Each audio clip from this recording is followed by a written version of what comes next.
Fascist হাসিনার দোসররা এখনো কিন্তু এদেশে আছে। 5ই আগস্টের পরে আমরা আশা করেছিলাম এই দেশ থেকে ভারতীয় আধিপত্যবাদের ষড়যন্ত্র বন্ধ হবে, ফ্যাসিস্টের দোসরদের তৎপরতা বন্ধ হবে। আমরা কি দেখতে পাই? আমরা দেখতে পাই একটা মর্মান্তিক ব্যবস্থা দেখতে চাই, তাই মর্মান্তিক একটা অবস্থা আমরা দেখতে পেয়েছি। নুরের মতো একজন বিদ্রোহী নেতার উপরে আমি প্রথম আশা করেছিলাম বোধহয় জাতীয় পার্টি অফিসের সামনে এই মারামারি হয়েছে, কিন্তু যখন দেখলাম যে না বিপিনুরের অফিসের সামনে সাংবাদিক সম্মেলনের বৈঠকে হামলা হয়েছে ন্যাক্কারজনক ভাবে, তখন আমাদের চিন্তা ভাবনা একটু অন্যদিকে গেল যে এইটার পিছনে একটি গভীর ষড়যন্ত্র রয়েছে। এই ষড়যন্ত্রের হোতা করা ফ্যাসিস্ট হাসিনার দোসররা এখনো কিন্তু এদেশে আছে।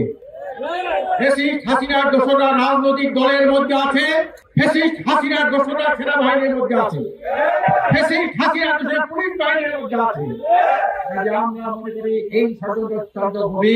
আমি বেশি কথা বলতে চাই না।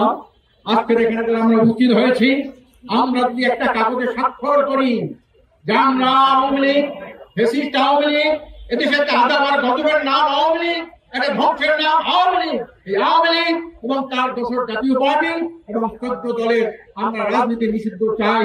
একটা কাগজে আমরা সবাই সিগনেচার করব।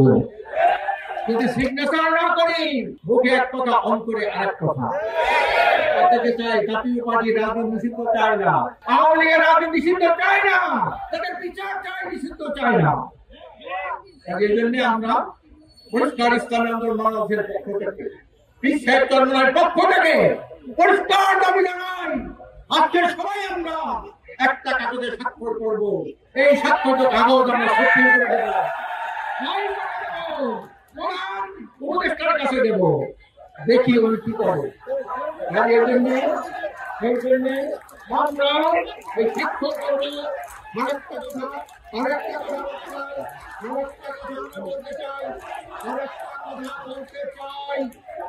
হাসিনা আওয়ামী লীগ জাতীয় পার্টি 14 দলের মতো আর কোন ফ্যাসিস্ট গোষ্ঠী সৃষ্টি বাংলাদেশে না হয়, এই জন্য আমরা সবাই অতন্ত্র প্রহরী ভূমিকা পালন করবো। এই কার্যক্রম করতে পারি। আজকে আমি গণঅধিকার পরিষদের পক্ষ থেকে আর বাংলাদেশ ইসলামী আন্দোলনের পক্ষ থেকে গণঅধিকারকে ধন্যবাদ জানাই। বিপিএর সিদ্ধান্ত কামনা করি। এর তার মধ্যে বিপ্লবী আজকের হাজারো থেকে 1 মিনিট থেকে হাজারো জন্ম হবে, কবর চিরতরে রচিত হবে। আমরা আওয়ামী ফ্যাসিস্টদের পতন হয়েছে, কিন্তু ফ্যাসিবাদের কিন্তু পতন হয় নাই। এই ফ্যাসিবাদ আর কোনদিন বাংলাদেশে আসতে না পারে, আওয়ামী ফ্যাসিবাদ আর আসতে না পারে, ভারতীয় আধিপত্যবাদ মার্কিন সাম্রাজ্যবাদের দালালরা দেশের রাজনীতি করতে না পারে। এই জন্য অত্যন্ত ধরে ভূমিকা পালন করার আহ্বান জানিয়ে